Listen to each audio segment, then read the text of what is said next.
María de la Paz Ñandepuzú completa nuestros hitos en la creación del maestro Flores, quien en sus memorias no publicadas señala: la guaraña es construcción permanente. Seguimos trabajando por el desarrollo de la guaraña. Ella es un camino amplio para el trabajo de los compositores paraguayos.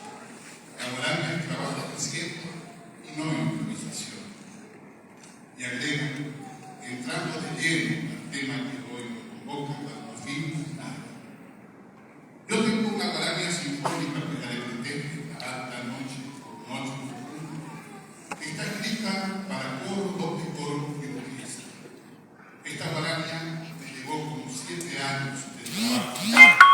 En el curso de la elaboración de las composiciones he roto varias veces la partitura y otras he tenido que rehacerlas en un sentido progresivo. En un reciente y meduloso artículo, el joven y talentoso guitarrista e investigador Javier Acosta del Greco señala que es contradictoria la información que se cuenta acerca del argumento de Picaresco. El mismo maestro Flores, en sus ya leídas memorias, no arroja mucha luz sobre la cuestión.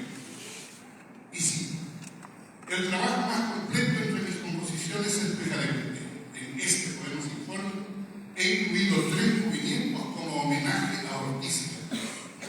El primer movimiento se titula Oración de prosa, el segundo Andante fúnebre y el tercero Aleluya. Y con esta precisión parece no haber motivo de discusión acerca de la línea argumental de la gran obra. Sin embargo, el mismo Flores agrega: gran parte de la historia del Paraguay está usada y expresada en Picaresco. Grandes ilustres nombres de nuestra historia protagonizan la obra.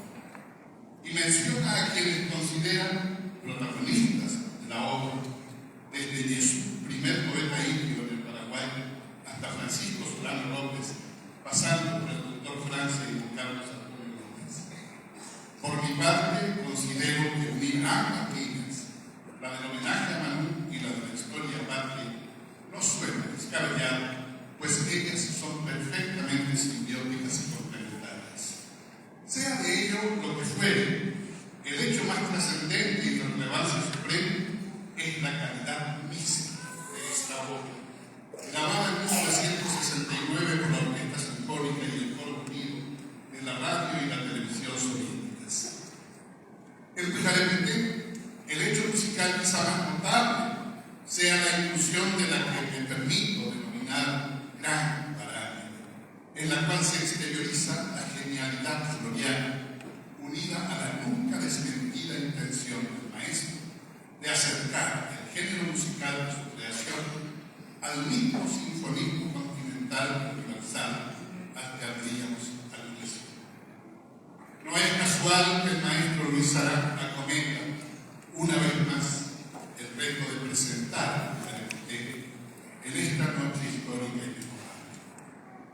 Y ello es así porque la primera versión que con intérpretes paraguayos se escuchó en el Paraguay de María de la Paz, poema sinfónico de Flores sobre poesía de Elvio Romero, también fue producida en 1991 y en el marco de los actos de homenaje por la repatriación de los restos de Flores, con el maestro Sarán al frente de la obra y una importante comisión.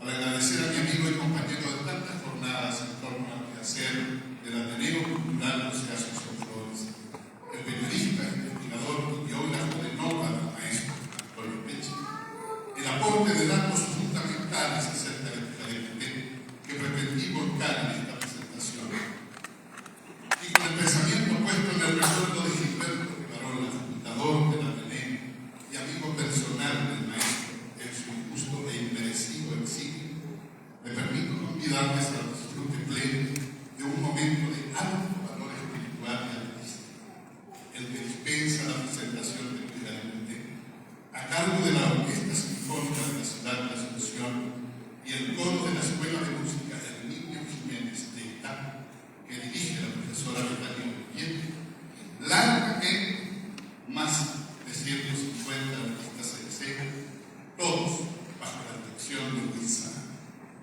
José Asunción Flores vive en el colectivo corazón paraguayo, porque como él mismo lo afirmaba con palmaria y generosa claridad, la guaranga es mi pueblo.